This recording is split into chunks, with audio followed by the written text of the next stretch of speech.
ब्रेकनंतर बातमी आहे पुणे मॅरेथॉनची 33वी आंतरराष्ट्रीय मॅरेथॉन पुण्यामध्ये बाबूराव सणस मैदानामध्ये सुरू झाली। एकेकाळी ग्लॅमरस असलेली मॅरेथॉन यंदा साध्या पद्धतीने सुरू आहे। मात्र माजी खासदार सुरेश कलमाडी यांनी फ्लॅग ऑफ करून मॅरेथॉनची सुरुवात झाली। पुरुष आणि महिला पूर्ण मॅरेथॉन, अर्ध मॅरेथॉन, 10 किलोमीटर, 5 किलोमीटर आणि कॉर्पोरेट रन अशा कॅटेगरीमध्ये ही मॅरेथॉन पार पडते। आंतरराष्ट्रीय धावपटूंचा समावेश, त्याचबरोबर भारतीय खेळाडूंसाठी पुणे मॅरेथॉन अतिशय महत्त्वाची मानली जाते। 33वी आंतरराष्ट्रीय पुणे मॅरेथॉन आज पार पडते। डिसेंबरचा महिना सुरू होतो आणि वेध लागताच ते पुणे मॅरेथॉनचे, त्याचबरोबर धुक्याची धुलई कुठेतरी पडू लागते, ती दाट होऊ लागते आणि पुणे मॅरेथॉनमध्ये पळण्यासाठीची तयारी सुद्धा धावपटूंची सुरू होते। आंतरराष्ट्रीय धावपटूंचा सहभाग हे पुणे मॅरेथॉनचं खरं तर मोठं वैशिष्ट्य आणि त्याचबरोबर राष्ट्रीय पातळीवरती चमकणाऱ्या खेळाडूंसाठी सुद्धा एक प्रॅक्टिस सेशन आणि एक महत्त्वाची अशी ही पुणे मॅरेथॉन आहे। खरं तर देशाला मॅरेथॉन ची देण पुणे मॅरेथॉनने दिली असं म्हटलं जातं आणि अतिशय दिमाखात ही मॅरेथॉन सुरू झाली आहे। यंदा मात्र आपल्याला थोडासा या मॅरेथॉनचा ग्लॅमरसपणा कमी झाल्याचं दिसतंय, मात्र तरीही 15,000 धावपटूंचा सहभाग हे वैशिष्ट्यच म्हणायला पाहिजे आणि अतिशय उत्साहामध्ये ढोल ताशाचा गजर सुद्धा आहे, ज्याने धावपटूंना एक ऊर्जा मिळेल।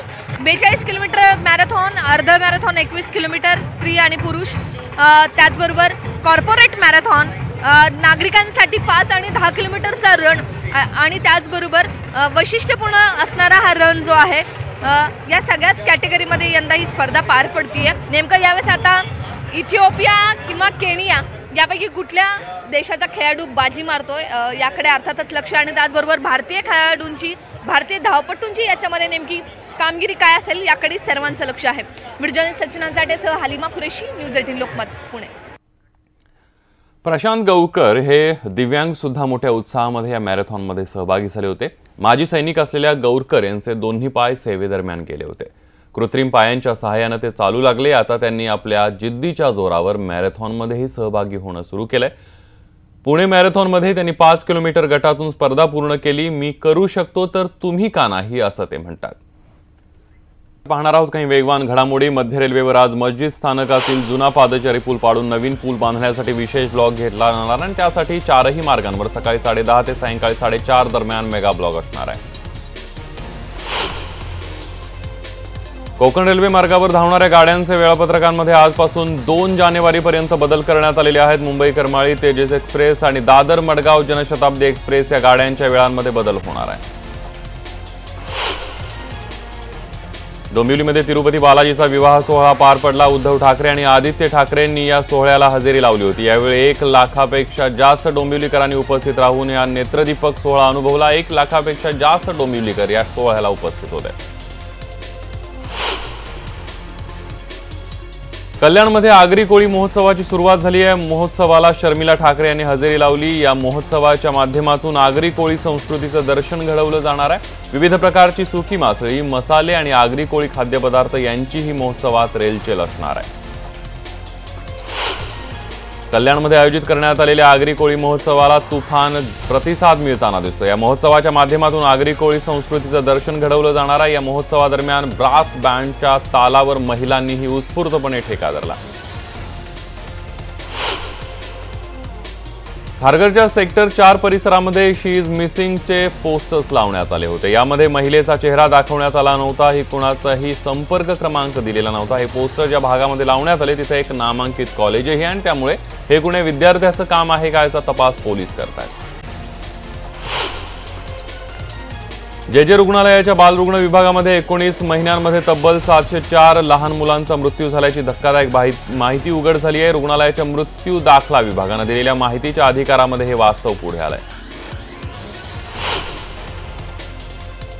पुणेकरांसाठी येत्या 1 जानेवारीपासून नव्या इलेक्ट्रिक एसी बस भाडेतत्वावर घेतल्या जाणार आणि त्यासाठीची निविदा प्रक्रिया पार पडली आहे। मात्र या निविदा प्रक्रियेतच घोटाळा असल्याचा आरोप आता विरोधी पक्ष आणि प्रवासी संघ करतायत।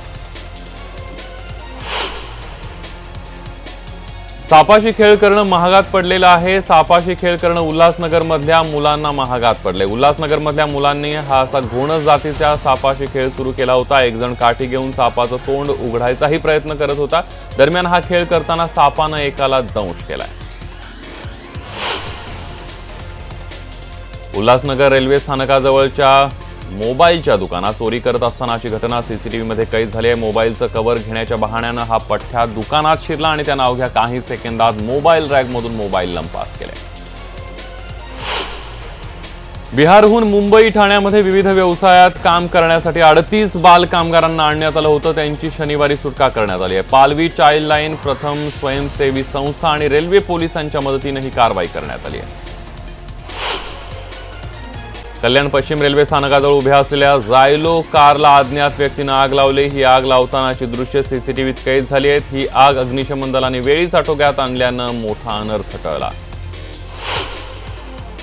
सेवानिवृत्तीनंतर मुदतवाढ देण्याची नवी प्रथा प्रशासनामध्ये सुरू झाली आहे. यापूर्वी मुख्य सचिव, महासंचालक, मुंबई पोलीस आयुक्त यांना देण्यात येत होती. आता माहिती संचालक शिवाजी मानकर यांना मुदतवाढ देण्यात आल्यानं अनेकांच्या भुवया उंचावल्यात.